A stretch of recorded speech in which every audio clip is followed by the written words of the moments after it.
밑으로 내려가게 됩니다. 결국 밑으로 내려간 요나는 더 이상 내려갈 곳 없는 바닥까지 내려가게 됩니다. 이렇게 불순종함으로 내려간 요나를 하나님께서는 사랑하셔서 다시 그를 위로 올려주셨던 것입니다. 이것이 지난주의 말씀이었습니다. 오늘 본문은 계속해서 요나의 기도가 나오고 있는데 본문 7절입니다. 다 같이 한번 본문 7절을 합독하기를 원합니다. 시작. 내 영혼이 내 속에서 피곤할 때에 내가 여호와를 생각하였더니 내 기도가 주께 이르러 싸우며 주의 성전에 미쳤나이다. 우리 지금 요나서 2장을 살펴보고 있습니다만 지금 요나가 어디에 있습니까? 편안한 복음절에 두 다리 뻗고 누워있는 것이 아닙니다. 물고기 뱃속에 들어가 있는 것입니다. 온갖 비린내 날 것입니다.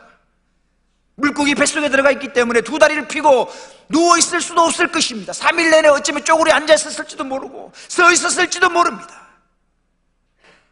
그러므로 말미암아 요나의 육체는 물론이거니와 그의 영혼까지도 지쳐가는 것입니다. 그래서 요나는 이렇게 기도합니다. 7절을 보십시오. 내 영혼이 내 속에서 피곤할 때에, 이때 피곤하다라는 말 뜻이 뭐냐면 죽은 시체에 수의를 입히는 것을 나타낼 때 이 단어를 씁니다. 즉 요나는 지금 육체뿐만 아니라 영혼까지도 큰 절망감으로 초죽음 상태에 이른 것을 강조하고 있는 것입니다. 그런데 바로 이런 절망적인 상황 속에서 요나는 무엇을 생각하는가?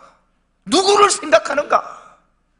7절 다시 보시면 내 영혼이 내 속에서 피곤할 때에 내가 누구를? 여호와를 생각하였더니, 여기서 요나가 여호와를 생각하였다라는 것은 그저 머릿속으로 추상적으로 하나님을 떠올린다는 것을 의미하는 말이 아닙니다. 여기서 생각하다라는 말 뜻은 무슨 뜻이냐면 돌판에 글을 새기듯이 또렷하게 생생하게 기억한다라는 의미가 바로 생각한다는 말입니다. 요나가 무엇을 생각하겠습니까? 요나가 무엇을 기억했겠습니까? 과거에 베푸셨던 하나님의 전능하신 능력, 나를 죽음과 같은 이 상황 속에서 건져내실 수 있는 하나님의 능력을 기억해냈을 것이고, 지난날 나에게 베푸르신 하나님의 무한하신 사랑과 은혜를 기억해냈던 것입니다. 하나님을 기억하고 하나님을 앙망하면 하나님은 새 힘을 공급해 주실 줄로 믿습니다. 이사야 40장 31절 말씀 다 같이 읽어보겠습니다. 시작. 오직 여호와를 앙망하는 자는 새 힘을 얻으리니 독수리가 날개치며 올라감 같을 것이요 다른 박질하여도 곤비하지 아니하겠고 걸어가도 피곤하지 아니하리로다. 할렐루야. 다시 보십시오. 오직 여호와를 앙망하는 자는 새 힘을 얻겠다라는 것입니다. 시편 143편 4절에서 5절에 보면 이런 말씀이 나옵니다. 그러므로 내 심령이 속에서 상하며, 얼마나 힘들고 어렵고 괴로우면 내 심령이 내 속에서 상하며 내 마음이 내 속에서 참담하나이다. 마음이 참담하고 마음이 상하고 괴로울 그때에 이 시편의 기자는 누구를 생각하는가? 무엇을 생각하는가? 5절을 보십시오.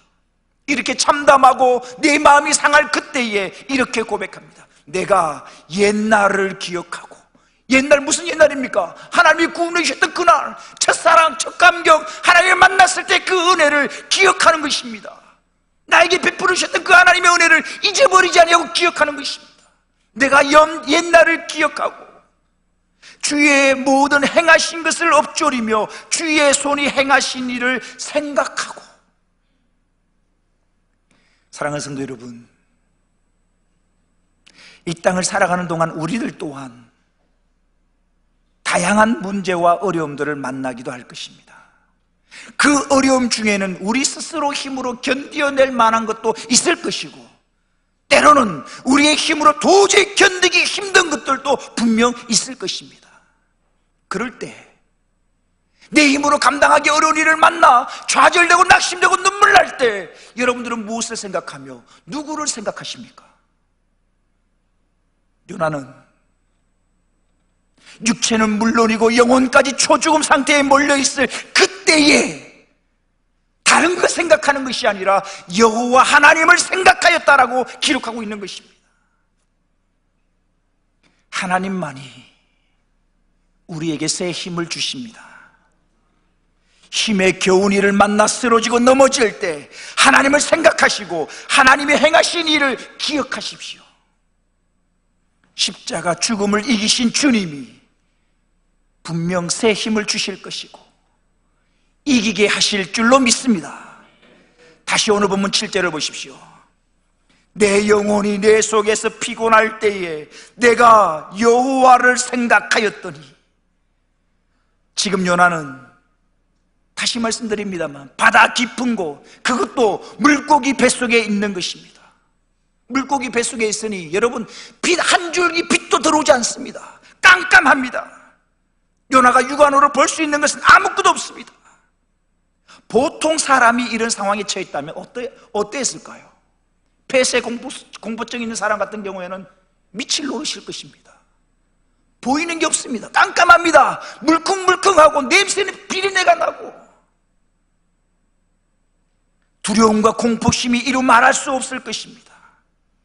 그러나 요나는 이런 상황 속에서 여호와 하나님을 생각하고 있다는 사실입니다.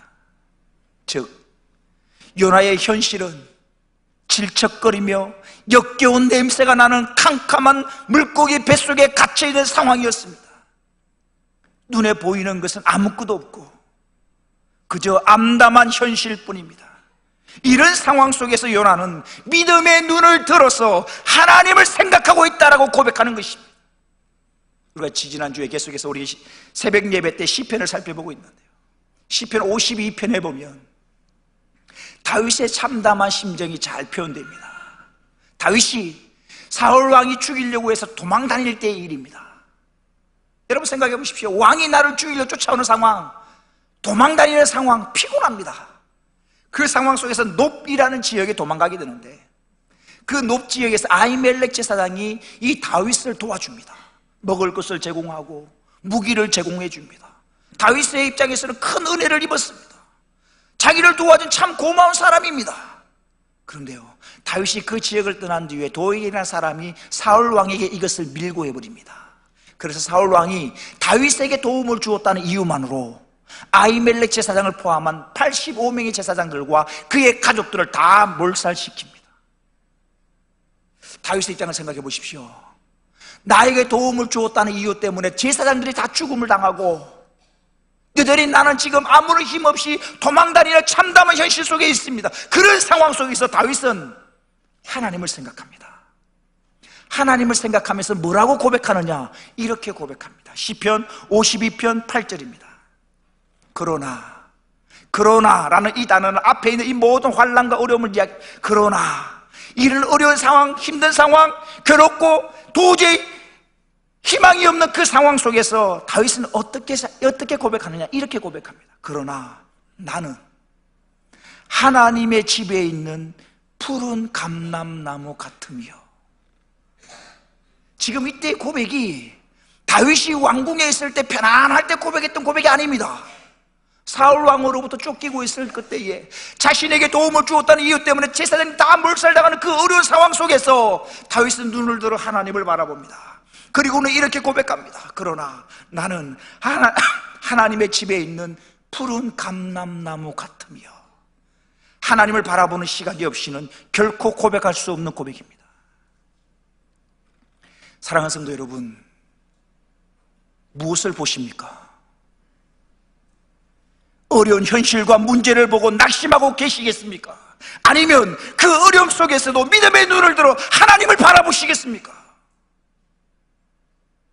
환경이나 문제가 아닌 문제보다 크신 하나님을 바라볼 수 있는 저와 여러분 되시기를 주의 이름으로 축원합니다. 다시 한번 7절을 보십시오. 다 같이 읽겠습니다. 시작. 내 영혼이 내 속에서 피곤할 때에 내가 여호와를 생각하였더니 내 기도가 주께 이르러 싸우며 주의 성전에 미쳤나이다. 요나는 죽음의 고통 가운데서 하나님을 생각하였고 그 하나님께 뭐하고 있더라? 기도하고 있더라는 것입니다. 요나서 2장 1절에서 2절을 보십시오.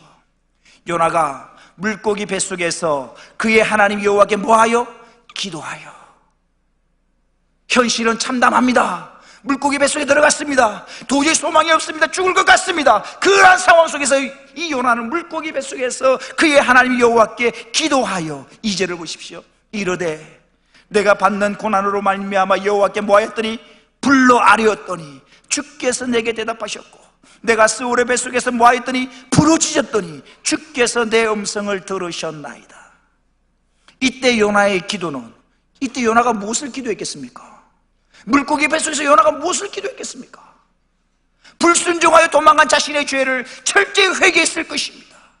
또한 하나님, 나를 이 고난 속에서 나를 건져달라는 자신의 구원을 향한 하나님께 기도를 했을 것입니다. 자신의 죄에 대한 회개와 하나님의 구원을 향한 간절한 기도를 하나님께 올려드렸을 것입니다. 요나의 이런 진실한 기도를 하나님께서는 받으셨습니다. 이 사실은 우리들에게 큰 힘과 위로가 됩니다. 왜냐하면 지금 요나가 무슨 상황 속에서 어떤 환경 속에서 기도하고 있는가? 요나가 하나님의 말씀에 순종하고 신앙생활 잘 하고 있는 가운데서 하나님하고 기도한 게 아니라 지금 요나는 하나님의 말씀에 불순종하여 도망가다가 하나님께 징계를 당하게 되고 그 징계 속에서 자신의 힘으로 어찌할 수 없는 막다른 골목에 이르게 되니까 어찌할 수 없어서 기도하고 있는 그 기도를 하나님이 들으시고 있다는 사실입니다. 하나님은 어떤 상황에 있든지 그 기도가 진실하며 그 기도가 하나님의 뜻에 합당한 것이라면 반드시 들어주십니다. 그러니 기도하는 데에 넣는 법은 없습니다. 기도는 나중에 하거나 여유가 생길 때 하는 것이 아니라 기도는 지금 당장 하셔야 합니다. 그래서 성경은 뭐라고 말씀하시느냐? 쉬지 말고 기도하라. 사랑하는 성도 여러분, 혹시 지금 기도하기를 잠시 쉬고 계십니까? 다시 기도의 자리를 회복하십시오. 다시 기도의 자리로 나오십시오. 이것이 오늘 저와 여러분에게, 우리 찬양교회에게 주시는 하나님의 메시지일 것입니다. 기도의 끈을 놓지 말라는 것입니다. 기도의 자리를 놓치지 말라는 것입니다. 이제 8절과 9절은 요나가 드린 기도의 마지막 부분이 나옵니다. 그런데 8절은 문맥상 자연스럽지 않는 것처럼 보입니다. 왜냐하면 요나가 지금까지 이 8절 이전까지는 하나님 도와달라고 구원해달라고 하나님께 기도하다가 8절에 이르러서 갑자기 우상 숭배자의 지적이 나오기 때문입니다.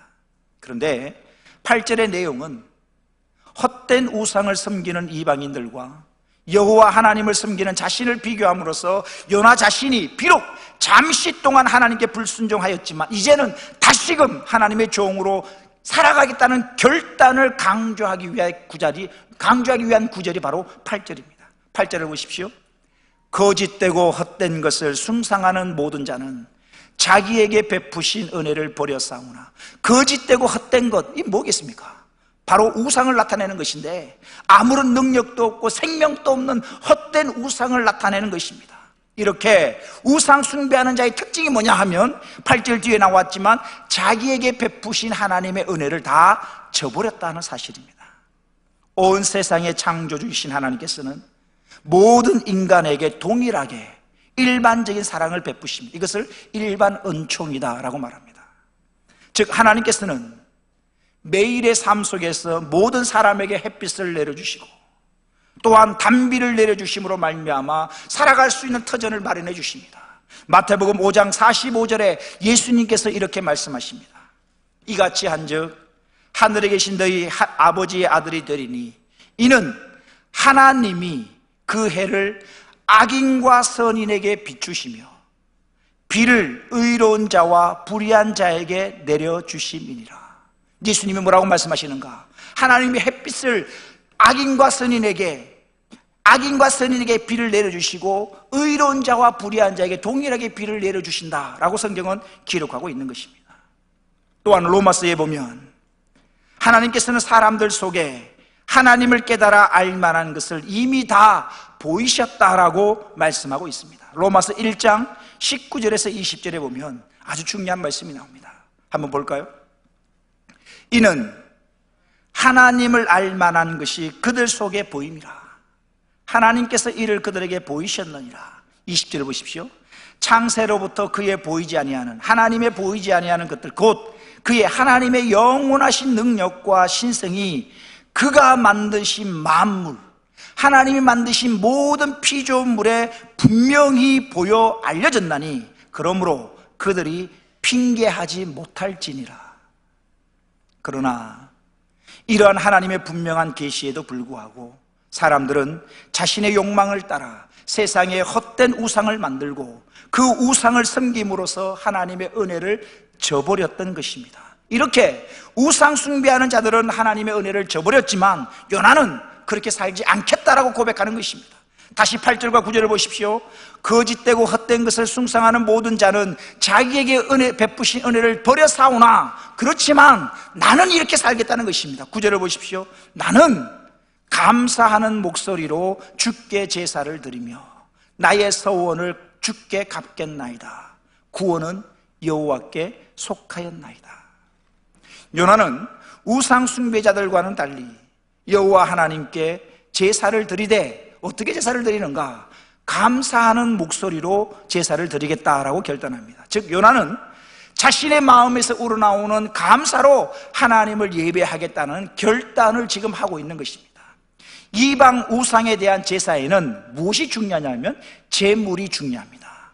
이방 제사에게는 제물이 중요한데, 하지만 하나님께 드려지는 제사는 제물이 중요한 것이 아니라 그 제물을 드리는 사람의 태도와 사람 예배자의 자세가 더 중요하다는 것을 하나님은 강조하십니다. 시편 50편 8절 이하에 이렇게 기록하고 있습니다. 나는, 하나님의 말씀입니다. 나는 네가 드리는 제물 때문에 너를 책망하지는 아니하리니 네 번제가 항상 내 앞에 있음이로다. 내가 네 집에서 숫소나 네 우리에서 순념소를 가져가지 아니하리니, 왜냐? 이는 산림의 짐승들과 무산의 가축이 다 내 것이며 산에 있는 야생동물이 다 내 것이고 집에서 키우는 가축이 다 내 것이라는 것입니다. 하나님의 것이라는 것입니다. 심지어 11절에 이렇게 고백합니다. 산의 모든 새들도 내가 아는 것이며 들의 짐승도 내 것이미로다. 내가 가령 줄여도 너희에게 이르지 아니할 것은 세계와 거기에 충만한 것이 내 것이미로다. 내가 수수의 고기를 먹으며 염소의 피를 마시겠느냐? 아니라는 겁니다. 진짜 하나님이 원하시는 제사는 뭐냐? 14절에 이렇게 고백합니다. 다 같이 읽겠습니다. 시작. 감사로 하나님께 제사를 드리며 지존하신 이에게 네 소원을 갚으며. 진실로 하나님이 원하시는 것은 수수를 원하시는 것이 아니라 감사로 드려지는 예배를 원하시고, 그러니까 네가 하나님께서 원한 것을 뭐하고? 갚으라는 것입니다. 오늘 본문의 요나도 동일한 고백을 합니다. 오늘 본문 9절 말씀을 보십시오. 나는 감사하는 목소리로 주께 제사를 드리며 나의 서원을 주께 갚겠나이다. 나의 서원을 주께 갚겠나이다. 이 말은 요나가 하나님께 서원한 것이 있는데 그 서원한 것을 갚겠다라는 결단의 고백입니다. 아마 요나는 물고기 뱃속에서 이미 하나님께 서원했을 것입니다. 서원한 내용이 무엇인지는 정확히 알 수 없지만 요나가 물고기 뱃속에서 무엇을 서원했겠습니까? 다시금 니느웨로 가서 복음을 전하는 선지자로서 삶을 살겠다는 그 결단과 서원이 포함되어졌을 것입니다. 그리고 나서 마지막으로 요나는 이렇게 기도를 합니다. 9절 제일 뒷부분입니다. 다시 9절 보십시오. 나는 감사하는 목소리로 주께 제사를 드리며 나의 서원을 주께 갚겠나이다. 구원은 누구에게? 여호와께 속하였나이다. 구원은 여호와께 속하였나이다. 요나의 이 신앙 고백은, 구원은 여호와께 속하였다라는 이 신앙의 고백은 이방의 헛된 우상들은 위기에 빠진 사람을 구원할 능력이 전혀 없다는 것을 강조하는 것입니다. 요나가 탄 배에 풍랑이 일어났을 때 사람들이 어떻게 반응합니까? 요나서 1장 5절에 보시면 이렇게 기록합니다. 사공들이 두려워하여, 태풍을 만나니까 두려워하여, 사공들이 두려워하여 각각 자기의 신을 부르고, 그러니까 배에 있는 사람들이 각각 자기가 믿는 신의 이름을 부르며 기도하고 했지만 아무런 소용이 없는 것을 우리는 이미 살펴보았습니다. 구원은 오직 여호와께만 속하였기 때문에 다른 그 어떤 존재도 구원할 능력이 없습니다. 사랑하는 성도 여러분, 우리가 예배드리는 하나님은 구원자이십니다. 여러분에게 어떤 문제가 있든지 어떤 어려움이 있든지 하나님은 그 문제로부터 구원해 줄 만한 충분한 능력이 있는 줄로 믿으시길 바랍니다. 믿고 구하십시오. 그러면 반드시 구원의 기쁨을 누릴 것입니다. 전도, 다른 게 전도가 아닙니다. 헛되고 무익한 우상에게 구원이 있는 줄 알고 헤매고 있는 그들에게 구원은 오직 여호와께 있음을 알려주는 것이 바로 전도인 것입니다. 이제 긴 10주간의 새생명전도 축제 기간을 이제 마지막 한 주간을 보낼 것입니다. 이 마지막 한 주간에 구원은 오직 여호와께 있다라는 이 구원의 비밀을 우리가 품은 태신자들에게 전할 수 있는, 가르칠 수 있는 저와 여러분 되어지기를 주의 이름으로 축원합니다. 이렇게 물고기 뱃속에서 요나가 진실된 기도를 다 드린 다음에 2장 10절에 이렇게 한 줄로 마지막 2장을 마무리합니다. 2장 10절 다 같이 읽어보겠습니다. 시작. 여호와께서 그 물고기에게 말씀하시매,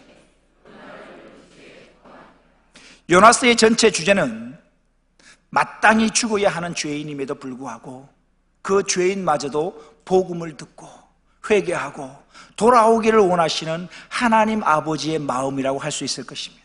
또한 요나스를 보면 하나님의 주권에 대해서 강조하고 있는데요, 우리가 곳곳에 봤지만 1장 17절 먼저 한번 볼까요? 1장 17절에 이렇게 기록합니다. 요나스 1장 17절, 여호와께서 이미 큰 물고기를 예비하사, 여호와께서 예비하사 요나를 삼키게 하셨으므로 요나가 밤낮 3일을 물고기 뱃속에 있으니라. 요나스 1장 17절의 주어는 여호와께서입니다. 여호와 하나님이 주어입니다. 오늘 본문 2장 10절을 볼까요? 똑같습니다. 오늘 본문 2장 10절입니다. 누가? 여호와께서 그 물고기에게 말씀하시네. 물고기에게 말씀하시는 주체가 누구냐? 여호와 하나님이심을 분명히 기록하고 있습니다. 역시 물고기까지 다스리시고 계시는 하나님의 주권적인 모습이 2장에도 기록되고 있는 것입니다. 다시 2장 10절 보십시오. 여호와께서 그 물고기에게 말씀하시매 요나를 육지에 토하니라. 여러분, 물고기 입장에서 한번 생각해 보신 적 있습니까? 이 물고기, 요나를 삼켰던 물고기는 참 괴롭습니다. 왜냐? 먹이를 발견하고 요나를 삼키긴 삼켰는데 이것 자체가 고통입니다. 먹이를 먹긴 먹었는데 절대 씹어서 먹으면 안 됩니다. 왜냐? 요나가 다치면 안 되거든요.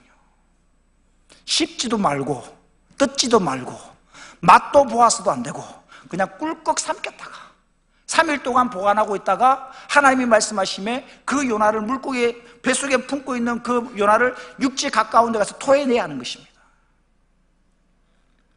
근데 여러분, 큰 물고기는 어디에서 사느냐 하면 육지에 가까운 연안에는 결코 살지 않습니다. 사람을 통째로 삼킬 만큼의 물고기면 굉장히 큰 물고기고, 이렇게 큰 물고기는 어디에 사느냐? 깊은 바닷속에 삽니다. 그런데 깊은 바닷속에 살아야 될 이 큰 물고기가 육지 가까운 데로 올라온다. 이거는 본능을 거스른 겁니다.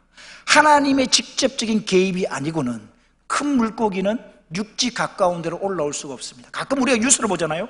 밍크 고래같이 큰 고래들이 연안으로 떠내려왔다가 거기서 죽는 모습들을 뉴스를 보았을 것입니다. 큰 물고기 입장에서 한번 생각해 보십시오. 하나님이 이 큰 물고기를 왜 만드셨을까? 왜요? 요나를 삼키고 3일 동안 보관했다가 육지에 토하는 것으로 이 큰 물고기의 사명은 끝났을지도 모릅니다. 그 뒤에 이 물고기가 살았다 죽었다 기록은 없습니다. 왜? 물고기가 중요한 게 아니거든요. 어쩌면 요나를 삼켰다가 육지 가까운 데가 토해냄으로 사명을 다하고 그 육지에서 죽었을지도 모릅니다. 큰 물고기 입장에서는 정말 고통스러운 일임에도 불구하고 하나님께서 말씀하시니까 이 큰 물고기는 말씀하시는 대로 그대로 행할 수밖에 없더라는 사실입니다. 다시 2장 10절을 보십시오. 여호와께서 그 물고기에게 뭐 하시매? 말씀하시매 요나를 육지에 토하니라. 물고기에게 말씀하시매 라는 이 말씀을 통해서 우리는 창조주 하나님의 모습을 발견할 수가 있습니다. 태초에 천지를 창조하실 때 하나님의 모습이 어떤가? 창세기 1장 3절에 이렇게 기록합니다. 하나님이 이르시되 무슨 말인가? 말씀하시되 하나님이 이르시되 빛이 있어라 말씀하시니 빛이 있었고, 1장 6절에서 7절을 보십시오. 하나님이 이르시되 말씀하시되라는 이야기입니다. 하나님이 이르시되 물 가운데에 궁창이 있어 물과 물로 나뉘라 하시고, 하나님이 궁창을 만드사 궁창 아래의 물과 궁창 위의 물로 나뉘게 하시니 그대로 되니라. 이 세상 그 어떤 피조물도 하나님의 말씀에 복종해야 합니다. 오늘 본문의 큰 물고기도 하나님께서 말씀하시는 대로 움직이는 것을 볼 수가 있습니다. 요나를 상처 하나 없이 그냥 꿀꺽 삼켰다가 또 하나님이 말씀하시니 육지 가까운 데 가서 요나를 토해내야 하는 것입니다. 이런 모습은 성경 곳곳에서 우리는 발견할 수가 있습니다. 우리가 요나서를 보면서 앞서도 우리가 살펴보았지만 예수님이 탄 배의 풍랑이입니다. 배 안에 파도가 넘실들고 들어옵니다. 제자들은 두렵습니다. 호들갑을 떨고 예수님이 살려달라고 말할 때에 그때 예수님이 하셨던 말씀, 바람과 바다에게 명령을 하십니다. 바람과 바다에게 주님이 뭐라고 말씀하시느냐? 잠잠하라, 고요하라. 주님이 이 말씀에 금방이라도 배를 삼킬 것 같은 그새 풍랑도 바람도 잠잠해진 것입니다. 이것을 지켜본 제자들의 반응이 마가복음 4장 41절에 나옵니다. 같이 읽어보겠습니다. 시작. 그들이 심히 두려워하여 서로 말하되 그가 누구이기에 바람과 바다도 순종하는가 하였더라. 그가 누구이기에 바람과 바다도 뭐하는가? 순종하는가 하였더라. 주님의 말씀에 바람과 바다도 순종하였다라는 사실입니다. 예수님께서 더러운 귀신을 쫓아내실 때의 모습을 성경은 이렇게 기록하는데 마가복음 1장 25절 이하입니다. 보십시오. 예수께서 꾸짖어 이르시되 귀신에게 말씀하십니다. 그 잠잠하고 그 사람에게서 나오라. 이게 전부입니다. 귀신에게 이 예수님이 말씀하십니다. 잠잠하고 그 사람에게서 나오라 하시니 이 귀신의 반응이 26절에 나오죠. 더러운 귀신이 그 사람에게 경련을 일으키고 큰 소리를 지르며 나오는지라. 이것을 지켜본 사람들의 반응 27절입니다. 다 놀라 서로 물어 이르되 이는 어찌미냐? 권위 있는 새 교훈이로다. 더러운 귀신에게 명한즉 뭐하는도다? 순종하는도다. 더러운 귀신에게 명한즉 그 더러운 귀신이 그 예수님의 말씀에 순종하는도다. 하나님의 말씀에 물고기도 순종하고 예수님의 말씀에 바람과 바다도 심지어 더러운 귀신들을 쫓아 순종하는 모습을 말씀을 통하여 발견할 수 있습니다. 그렇다면 우리는 여기서 한 가지 적용해 보아야 합니다. 나는 어떤가? 나는 얼마나 하나님의 말씀에 순종하며 사는가? 하나님의 자녀라고 말하면서 얼마나 하나님의 말씀을 귀히 여기고 그 하나님의 말씀에 순종하며 살고 있는가? 도둑질 하지 말라라는 말씀에 내가 도둑질 안 한다고 해서 여러분 하나님의 말씀에 내가 다 순종한다고 생각하면 오해입니다. 살인하지 말라 그 말씀에 내가 사람을 죽이지 않았다고 해서 하나님의 말씀을 내가 지키고 있다고 생각하시면 오해입니다. 살인하지 말라 도둑질하지 말라신 주님이 또 뭐라고 말씀하셨는가? 이렇게 말씀하십니다. 요한복음 14장 27절입니다. 평안을 너희에게 끼치노니 곧 나의 평안을 너희에게 주노라. 내가 너희에게 주는 것은 세상이 주는 것과 같지 아니하니라. 그 다음에 예수님이 이렇게 말씀하십니다. 너희는 마음에 근심하지도 말고 두려워하지도 말라. 너희는 마음에 근심하지도 말고 두려워하지도 말라. 이 말씀에 순종하십니까? 행여나 힘들고 어려운 일을 만나서 온갖 근심, 걱정, 염려 다 부둥켜 안고 살고 있는 것은 아니냐는 것이죠. 주님은 말씀하십니다. 근심하지 말아라. 두려워하지 말아라. 작은 문제만 만나도 근심합니다. 작은 문제만 만나도 염려합니다. 작은 문제 앞에 두려워 떨고 있다는 사실입니다. 주님은 말씀하십니다. 너희는 마음에 근심하지도 말고 두려워하지도 말아라. 또한 성경에 이렇게 말씀하십니다. 디모데후서 4장 2절입니다. 너는 말씀을 뭐하라? 전파하라. 때를 얻든지 못 얻든지 항상 힘쓰라. 기도하기에 항상 힘써야 되는 것처럼 항상 힘써야 될 게 있는데 바로 복음을 전파하는 일입니다. 나는 얼마나 복음 전하는 일에 힘을 쓰고 있는가? 힘쓰고 계십니까? 이게 하나님의 말씀입니다. 또 하나 우리가 생각해 볼 것이 있는데, 하나님께서 말씀하시면 바람도 파도도 귀신조차도 물고기조차도 순종합니다. 그러면 하나님께서 우리 인간을 그렇게 만드실 수 없었을까? 말씀만 한마디 딱 하시면 하나님의 말씀에 즉각적으로 순종할 수 있도록 우리를 만드실 수 없었을까? 보다는 하나님을 선택하고 죄악보다는 선을 선택하고 불순종보다는 순종을 선택하며 살아갈 수 있는 저와 여러분 되시기를 주의 이름으로 축원합니다.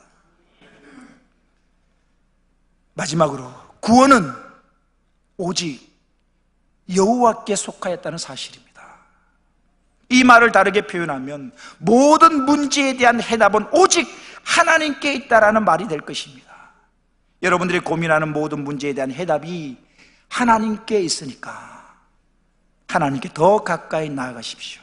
또한 이제 새생명전도주의 마지막 한 주간을 보낼 터인데 우리가 부문 되신 자들에게 구원은 오직 여호와께 하나님께 속하였다는 이 놀라운 구원의 비밀을 전할 수 있는 저와 여러분의 삶이 되기를 주의 이름으로 축원합니다. 기도하시겠습니다. 하나님 감사합니다.